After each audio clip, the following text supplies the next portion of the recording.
And next week we'll be starting a brand new cycle. So there'll be a new layout to the training. So if this layout of training has bored the tits off you, then hopefully next week will be better. Hopefully it hasn't bored anyone to death. Today I want to talk about how we can progress bodyweight movements. So for example, pull-ups and push-ups.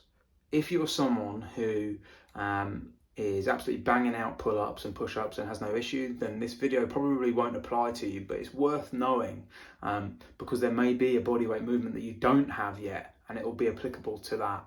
So bodyweight movements are really tricky to train because if I ask you to do a bench press, for example, and you pick up the empty bar and you struggle with that, that's fine. We can just go to a lighter barbell or I can do it with a plate or some really light dumbbells. We can always scale external weights. We can always scale the weight we have on a barbell or a pair of dumbbells. We can't scale our body weight without some form of intervention.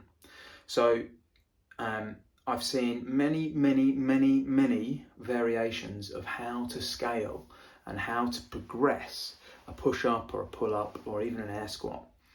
And quite simply, it's down to you.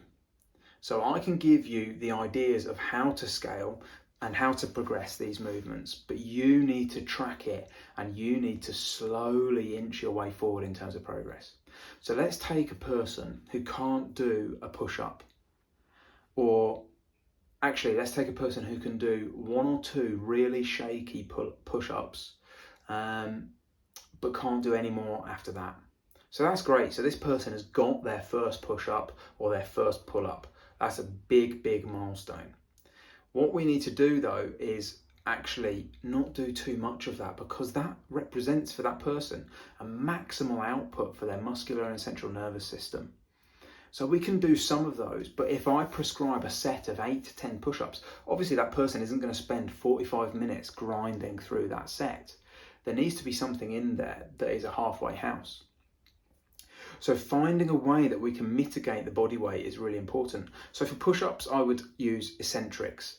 And actually for pull-ups, I would also use eccentrics for anyone who has control. Now, at the other end of the spectrum, the complete beginner who tries to do a push-up and literally cannot even control their own body weight, or is hanging on a pull-up bar and has no, not even close to pulling their body weight up, then that's a starting point, but that's not a starting point to start introducing negatives.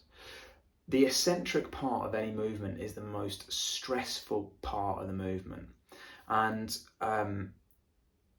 that's why people's quads can get really sore from things like wall balls, because the eccentric loading part is really high powered. That's why running's really hard on people's muscular systems, because there's so much eccentric loading.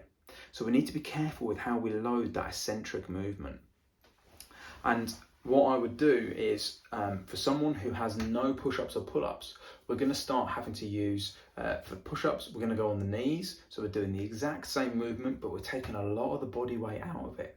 For pull-ups, we're going to use bands, or we're going to use feet-supported pull-ups.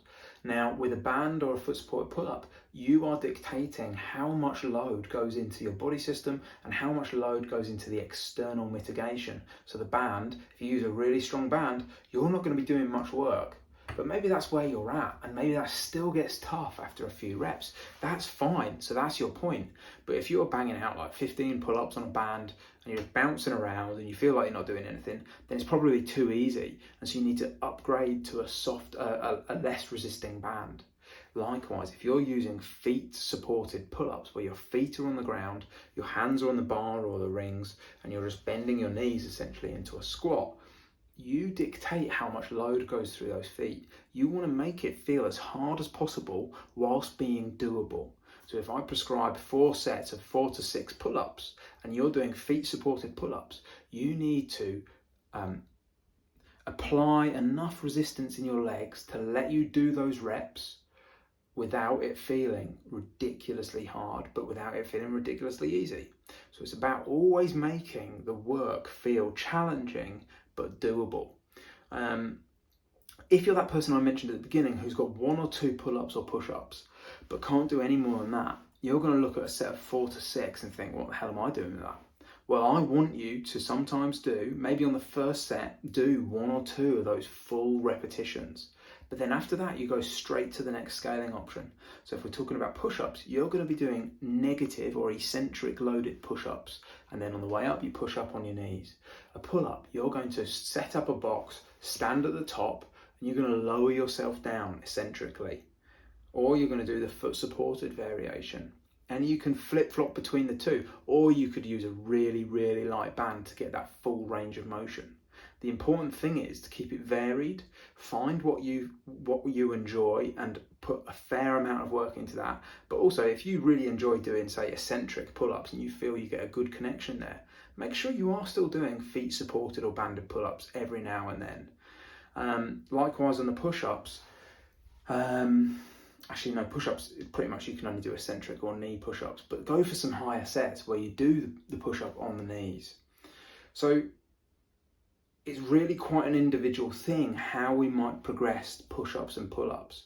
One thing I haven't mentioned is actually using resistance training. So you'll notice in both programs at the moment, we've had a bench press progression, a dumbbell bench press progression. Now, that progression is going to work directly the musculature that you're using for push-ups. Likewise, if you're using a lat pull down machine or dumbbell rows or bent over barbell rows, you're using a lot of the musculature that we're going to be using in a pull-up. So whilst we need to work on the specific exercises, we also in our resistance training using tempo, higher reps and building a foundation, be using that to build up the muscular and central nervous system. What we need to understand behind all of this is the science of how your body's working. If you think about, for every movement you do in the gym, there's 2 systems, very broadly speaking, 2 systems in your body that are doing the work. You've got your muscular system and you've got your central nervous system. And in between that is your soft tissue system, your connective tissues. So that would be your ligaments, your tendons that hold the joints together. You've got your muscles, which are literally the muscles which create the energy to move. And your central nervous system is the nerves and the nervous system that innervates the muscles, that gets the muscles firing. So you stand under a pull-up bar, you put your hands there and you think, pull. And your nervous system sends that message to the musculature and your musculature does the action. What we're doing in the gym when we're doing resistance training is we're developing that system. Not only are we developing that system and its ability to fire, we're actually also developing the connective and soft tissue, so the ligaments and tendons. If you've never done a pull-up before and you come into the gym and let's say you can do a pull-up, even if you have the muscular strength to do it, your tendons and ligaments, the connective tissues in your joints are not going to be used to that sort of loading, and you're going to very quickly put yourself at risk of tendon and ligament injuries from overuse and overtraining. It's one of the most common mistakes people make in the gym. It's also something that if you've trained a lot in the past, had a long break, and now you're coming back to, you're going to be very, very prone to those injuries. So it's just something to be aware of, that you need to let that connective tissue adapt to the load that you're asking it to control. The shoulder joint has a huge range of motion. We need to make sure that we can stabilize that range of motion. So working the smaller muscles, things like dumbbell rows, the external rotations that I've had in this last block of training are all really important, so that we can learn to control those joints in certain ranges of motion, but also build up that connective and soft tissue resistance to doing these efforts. Like I always say, if you've got any questions, please do fire away, and next week I'll address them.